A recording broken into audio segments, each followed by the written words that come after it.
آج کل کالجوں اور یونیورسٹیوں میں پڑھنے والے جو طلباء ہیں، اسٹوڈنٹس حضرات، وہ میری بات پہ زیادہ توجہ کریں. وہ پریشان ہیں، مختلف سکالر سنتے ہیں جن کا استاد کوئی نہیں. جب ان کا کوئی استاد نہیں ہے تو وہ گمراہ ہیں اور وہ گمراہ کریں.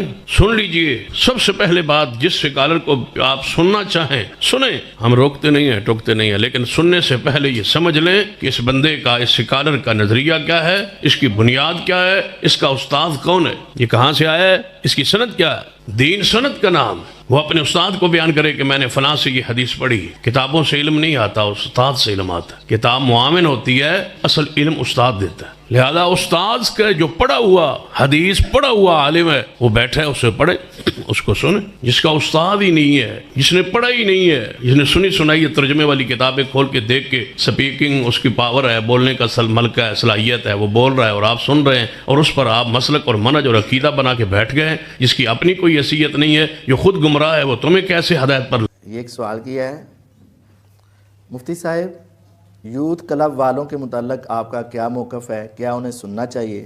اچھا، یوتھ کلب کیا ہے؟ یہ ایک نوجوانوں کی جماعت ہے. ویسے وہ دنیا کی تعلیم سے بہراور ہیں اور دینی تعلیم کے اوپر بھی کچھ نہ کچھ وہ اپنا حصہ ڈالنے کی کوشش کرتے ہیں. تو یہ ان کی اچھی کاوش ہے. دیکھیں، جب یونیورسٹیز کے سکالر، اساتذہ دین کی طرف راغب ہوتے ہیں نا، تو ان کا معاشرے میں زیادہ اثر ہوتا ہے اور اس کے زیادہ فوائد ہوتے ہیں. تو یہ ماشاءاللہ اچھے لوگ ہیں اور اچھی دعوت دے رہے ہیں، اچھا کام کر رہے ہیں. خصوصاً محمد علی بھائی، مغیرہ بھائی، یہ افراد اچھا کام کر رہے ہیں، راجہ ضیاء وغیرہ بھی. لیکن ان میں نا بسا اوقات ان سے کچھ نہ کچھ احادیث بیان کرنے میں غلطی ہو جاتی، خطا ہو جاتی. تو ہم ان کو یہ بھی کہتے ہیں کہ آپ اپنے علماء کے ساتھ رابطہ رکھیں. لیکن الحمدللہ مجموعی طور پر ان کی کوشش کاوش بہت اچھی ہے. ان کے ساتھ اٹیچ ہونا چاہیے، ان کی حوصلہ افزائی کرنی چاہیے اور ان کو سننا. تو پھر آپ کھل کے کہیں کہ ڈگری والے علماء صرف ہمارے فرقے کے. ورنہ اگر یہ شاہ جی سے میں پوچھوں کہ ڈاکٹر طاہر القادری صاحب کے پاس ڈگری نہیں ہے، کیا آپ اپنی عوام کو اجازت دیں گے کہ ان کی ویڈیوز دیکھیں؟ ڈگری تو ان کے پاس بھی ہے، تو کہیں گے وہ گمراہ ہیں. تو پھر یہ آپ کیوں دھوکہ دے رہے ہیں یہ کہہ کے کہ جی جو کسی استاد سے پڑھا ہو، ڈگری والا ہو، یہ کہا کریں جو ہمارے استادوں سے، ہمارے فرقے کے مدارس سے پڑھا ہو اس کو سنیں. مطلب تھوڑے جڑیں بڑھو نا سرکار، اصل گال کروڑی اندر دی ہے، کڈو بار جنرل سٹیٹمنٹ دے رہے ہو.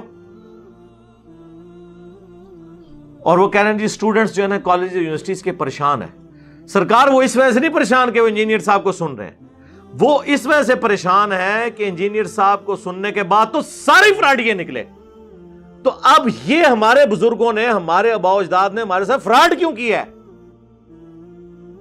پریشان ہو کے انہوں نے دین نہیں چھوڑ دیا تو اڑے مگر پہ گئے. تو اگلا جملہ وہ چھوڑ کے کہ وہ پریشان ہو کے ہماری پریشانی میں اضافہ کر رہے ہیں.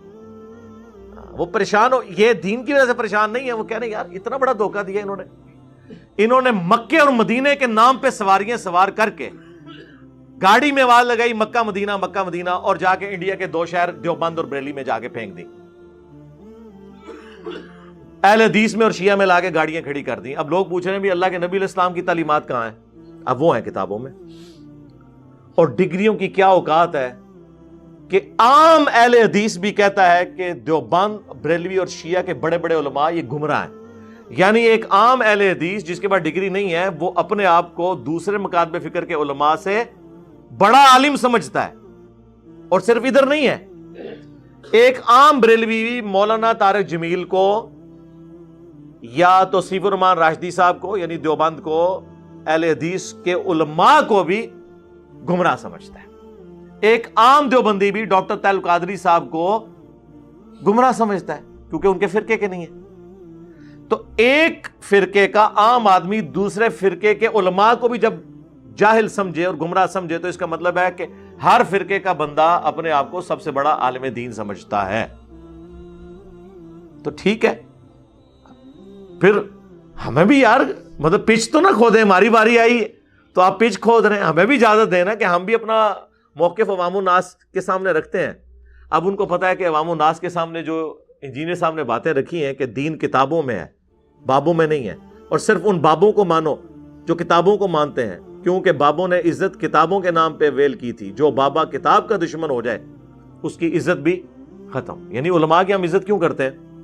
کہ ہمیں قرآن و سنت بتاتے ہیں، لیکن اگر وہ ہر وہ چیز بتا رہے ہیں جو قرآن و سنت کے الٹ ہے، تو پھر ایسے علماء کی میں نہیں کہتا کہ پھینٹی لگنی چاہیے، لیکن کم از کم ان سے اعلان برات تو ہمیں کرنا چاہیے، ان کو دعوت حق پیش کرنی چاہیے تاکہ وہ واپس اسلام کی طرف آ جائے۔ دین تو کتابوں کے اندر ہے میرے بھائی، اور یہ دنیا میں ایک یونیورسل قانون کے طور پہ چیز مانی جاتی ہے۔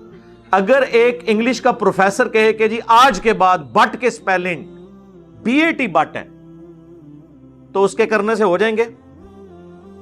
آکسفورڈ کی ڈکشنری دیکھنی پڑے گی۔ اور اگر ایک پرائمری سکول کا بچہ کہے گا نا کہ سر BUT بٹ ہوتا ہے، اس کی بات مانی جائے گی۔ یہ PhD ٹیچر بتائے نہ بتائے، انگلش کی ڈکشنری فیصلہ کرتی ہے کہ BUT بٹ ہوتا ہے اور PUT پٹ ہوتا ہے، پٹ نہیں ہوتا۔ ہاں جی، CITY سٹی ہوتا ہے، لیکن یہی جب کینٹ میں سی آ جائے تو وہ سینٹ نہیں ہوتا، کینٹ ہوتا ہے۔ کیوں؟ Dictionary is always authority. تو جب میرے بھائی ڈکشنری اتھارٹی ہے تو پھر تو معاملہ ختم ہو گیا۔ تو دین کے معاملے میں بھی تو آپ نے دیکھنا ہے کہ آپ روزانہ نماز میں پڑھ رہے ہیں ایاک نعبد و ایاک نستعین، اور پلانٹ ارتھ پہ کروڑوں لوگ اور لاکھوں علماء اس آیت کے ہوتے ہوئے روزانہ اسے نماز میں پڑھنے کے باوجود وہ کہہ رہے ہیں یا معین الدین چشتی پار لگا دے کشتی، یا بہاول الحق بیڑا تک، بری بری سرکار بری کھوٹی قسمت کر دے ہری، یا شیخ عبد القادر جنانی المدد شیئن للہ، کہہ رہے ہیں نا، یہ پاؤں کاٹ رہے ہیں آپ کے۔ اس وقت نہیں آپ کی عقل کام کرتی کہ یار یہ کون سے عالم دین ہے جو اس آیت سے یہ مطلب نکال رہے ہیں؟ عقل کام کرے گی نا۔ اور سر یہ علماء کے علاوہ دنیا میں ہر بندے کا حوصلہ ہے کہ وہ اپنے نالج میں کسی کا مشورہ ان پٹ کے طور پہ لے لیتا ہے۔ آپ ایئر کنڈیشن لگوائیں نا گھر میں، اور انر یونٹ جو ہے اگر کوئی ٹیڑھا لگا دے، آپ اسے کہیں گے یار اس کو ذرا سیدھا کر کے لگاؤ، مجھے نظر سے نظر آ رہا ہے ٹیڑھا ہے، آگے سے وہ کہتے ہیں مولوی صاحب تو کام جڑا ہے نا قرآن پڑھایا، جاؤ نکلو ادھروں، یہ میرا کام ہے۔ تو کیا ہوگا؟ آپ کہیں گے یار کامن سینس ہے یار، یہ ٹیڑھا نظر آ رہا ہے۔ تو مولانا صاحب یہ کامن سینس ہے کہ اگر بخاری اور مسلم میں رفع الیدین کی حدیثیں لکھی ہوئی ہیں تو بخاری اور مسلم میں یہ بھی لکھا ہے کہ عمار کو ایک باغی جماعت قتل کرے گی، عمار انہیں اللہ اور جنت کی طرف بلائے گا، وہ جماعت جہنم کی طرف بلا رہی ہوگی۔ صحیح بخاری 2812۔ اب آپ کو کیا مسئلہ ہے؟ اب کتابوں کے باغی کیوں ہو؟ تو عوام تو پوچھے گی، یہ تو ہوگا، یہ تو ہوگا، عوام تو پوچھے گی۔ یہ کہتا نہیں عوام نہ پوچھے، جو ہم دین بتا رہے ہیں بس وہی چلتا رہے، وہی چلتا رہے۔ ایسے نہیں ہوگا میرے بھائی۔ دین کے حوالے سے ایکسپرٹیز ظاہر ہے وہ تو بہت کم لوگوں کو حاصل ہوگی۔ ایون قرآن حکیم میں 1000 سے زیادہ آیات ہیں جو سائنٹیفک فیکٹ سے متعلق ہیں، وہ تو اکثر علماء کو سائنس کی علم بھی نہیں آتی۔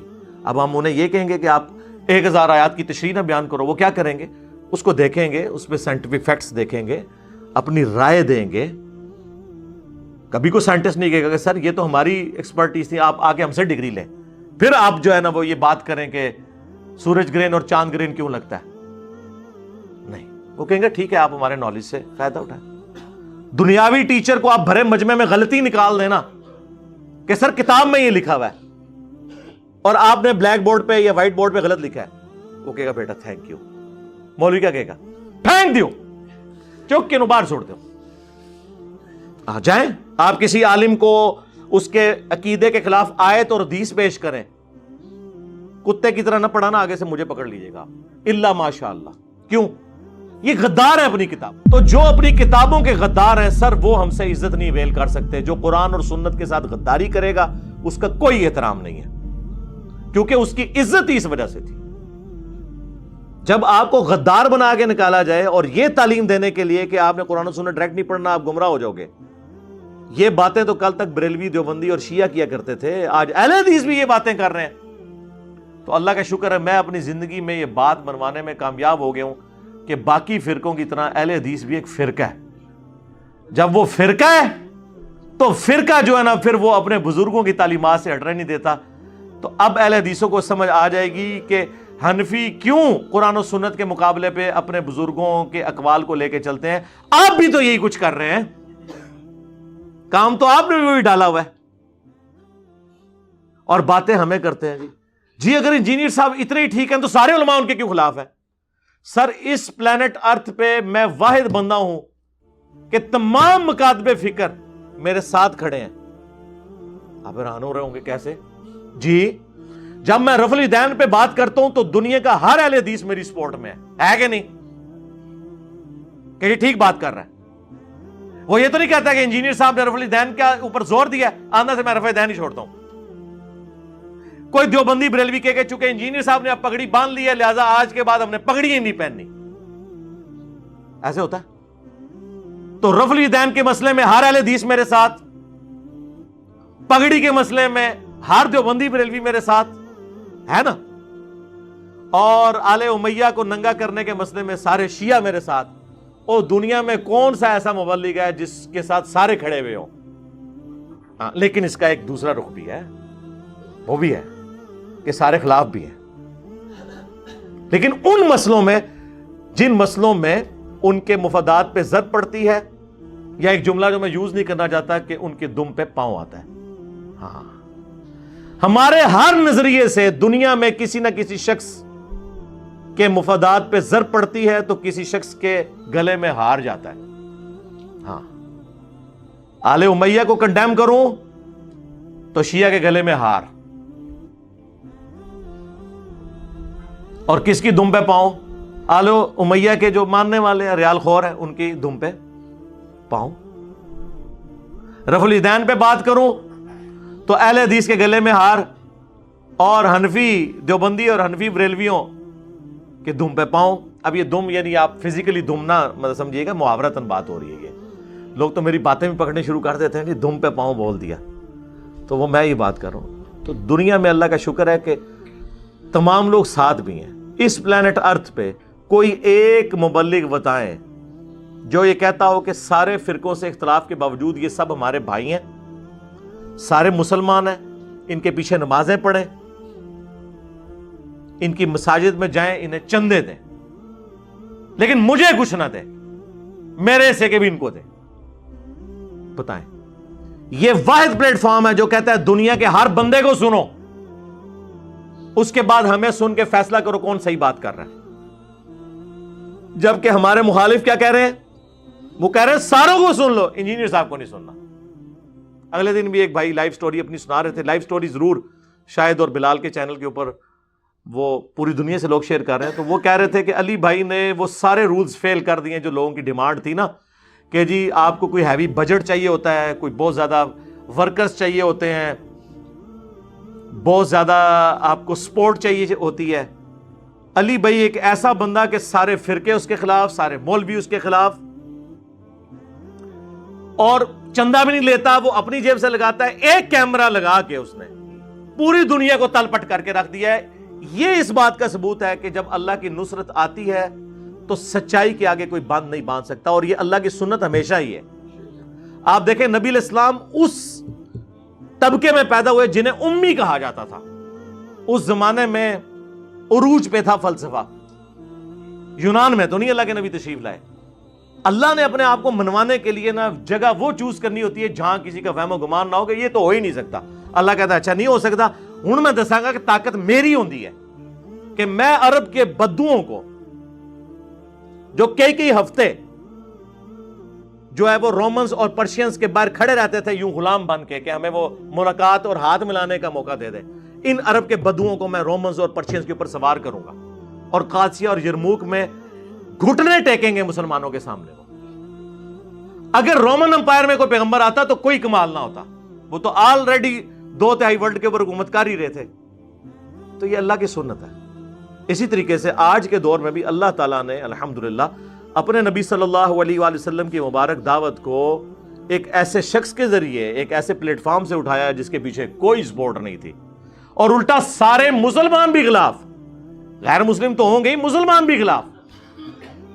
تو یہ چیز ہے کہ اللہ کی مدد آئے انشاءاللہ. مجھے کوئی ٹینشن نہیں ہے. میں چونکہ اب یہ شاہ جی نے لچ تلا تھا, فرائی کیا تھا اپنا لچ, تو میں نے کہا یہ بھی میں نکال کے ذرا سائڈ پہ کر دوں, ادھر پہ ضرورت نہیں تھی. آندہ کے لیے اس قسم کی کوئی چیزیں آئیں نا تو بس میری وہی ویڈیو بھیج دیا کریں, 1 انجینئر ورسز ڈگری والے علماء. تو شاہ جی کو بھی انشاءاللہ آرام آ جائے گا. شاہ جی جو ہے نا, شاہ جی کا ہم بڑا احترام کرتے ہیں. شاہ جی 25 سال سے تقریر کر رہے ہیں, میں اہل حدیث کیوں ہوا. 25 سال کی تقریروں کی کمائی ان کی یہ ہے کہ میں اہل حدیث کیوں ہوا. میں اکثر آپ کو کہتا تھا نا, ایک بندہ جو تقریر کرتا ہے وہ ایہی بندہ ہے, اور وہ کہتے ہیں میں شیعہ سے اہل حدیث ہوا ہوں اپنے کالج ایج میں. ہوئے ہوں گے واللہ عالم. بہرحال اس وقت چونکہ یہ ایک بڑا بندہ تھا اہل حدیث کا, اس لیے کہ جو اہل حدیث نے بڑے بڑے اپنے مولوی لانچ کیے ہوئے ہیں نا, وہ مولوی تنخواہوں پہ اس بندے نے رکھے ہوئے ہیں. تو جو بندہ مولویوں کی تنخواہیں دیتا ہو, اس نے اپنے ملازم رکھے ہوئے ہوں, تو وہ پھر تو بڑا گرو ہوتا ہے نا ان کا. تو شاہ جی ان کے گرو ہیں. جتنے مولوی آپ کو میرے خلاف اہل حدیث فرقے میں نظر آئیں گے نا ویلاگ بناتے ہوئے, وہ سارے اس نے تنخواہ پہ رکھے ہوئے ہیں. تو ان کو تو میں جواب ڈائریکٹ نہیں دے رہا تھا, میں کہہ رہا تھا وڈا لے آؤ, اپنا وڈا لے آؤ, وڈا لے آؤ. انہیں کہہ لو جی وڈا, تو وڈا بولیا جی, ہوں وڈے نو جواب دیتا, نکے دے جواب دی ضرورت ہی کوئی نہیں, وڈے نو جواب دے دیتا ہے. صلو علی محمد و آل محمد, اللہم صلی علی محمد و علی آل محمد و اصحاب محمد اجمعین الی یوم الدین, آمین.